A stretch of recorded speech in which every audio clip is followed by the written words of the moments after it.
Jeffrey Epstein didn't just leave behind a criminal case. He left behind a financial mystery so strange, investigators still struggle to explain it. Because when Epstein died in 2019, he wasn't just a disgraced financier. He was worth hundreds of millions of dollars. Some estimates put his fortune at over $500 million. But here's the disturbing part. No one can clearly explain how he made most of it.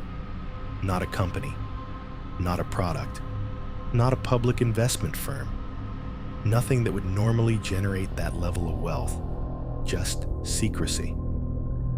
Epstein presented himself as a financial genius, a man who managed money for billionaires, royalty, and tech elites. He claimed to operate a private investment operation so exclusive that clients weren't publicly listed. No advertising, no public track record, no transparency. And yet somehow, the money kept flowing. Investigators later discovered that many of his supposed clients were either unknown or unwilling to confirm working with him at all. Some wealthy individuals acknowledged knowing Epstein, but denied that he actively managed their finances, which raises an unsettling question. If he wasn't running a normal investment firm, where did the money come from? What we do know is that Epstein controlled a complex network of shell companies, trusts, and offshore entities. These weren't simple accounts. They spanned multiple countries, multiple jurisdictions, multiple layers of ownership designed to obscure who controlled what. Financial experts say this kind of structure is often used for privacy, but it can also make money extremely difficult to trace. And in Epstein's case, tracing it became nearly impossible. After his arrest in 2019, investigators rushed to secure his assets. They froze accounts, seized properties, reviewed financial records. But even then, the full picture never fully emerged. Because much of Epstein's wealth wasn't sitting in obvious places. It was buried inside legal structures designed to shield it. Trusts with unclear beneficiaries. Companies registered in secrecy-friendly jurisdictions.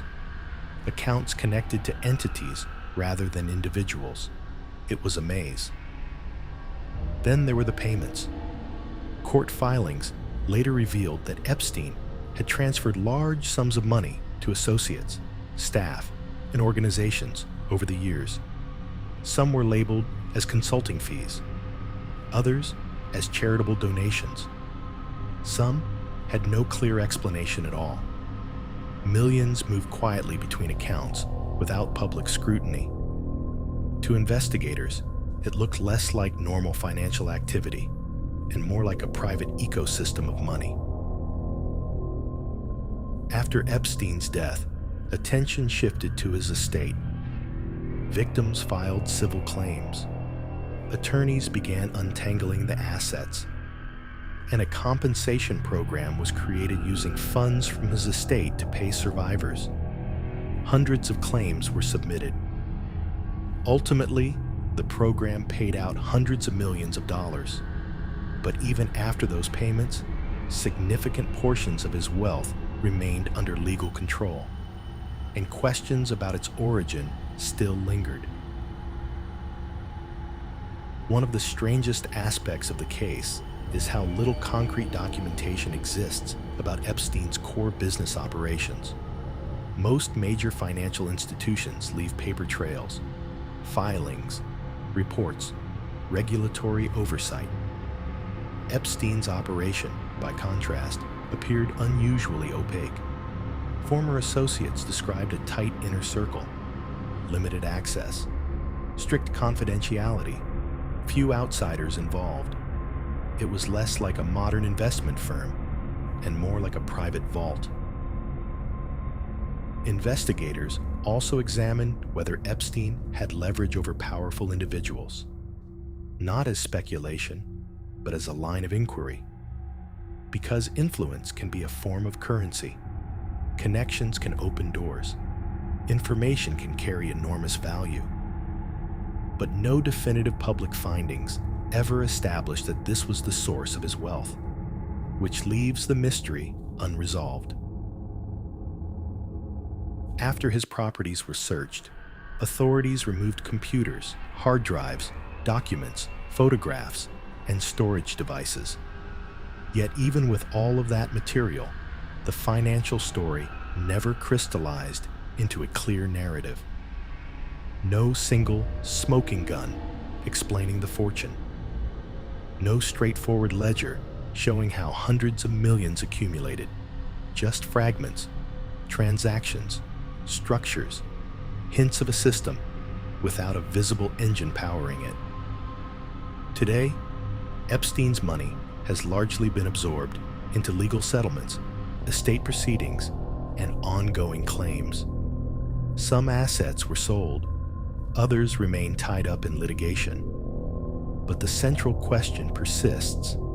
How did a man with no obvious public business empire accumulate such immense wealth? And why does the answer remain so elusive? Because in most cases, money leaves a trail. Bank records, contracts, investments, ownership stakes, something.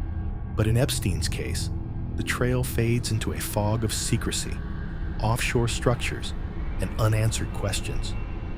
Which is why, even years later, investigators, journalists, and financial analysts still describe his fortune the same way.